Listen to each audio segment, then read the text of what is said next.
You ask Tiger to solve. This deals with linear equations with one unknown.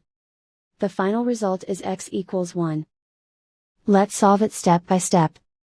Group all x terms on the left side of the equation. Subtract 5x from both sides. Simplify the arithmetic.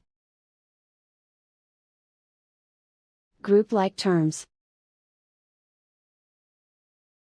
Simplify the arithmetic. Isolate the x. Divide both sides by -3. Cancel out the negatives. Simplify the fraction. Cancel out the negatives. Simplify the fraction. And so the final result is x equals 1.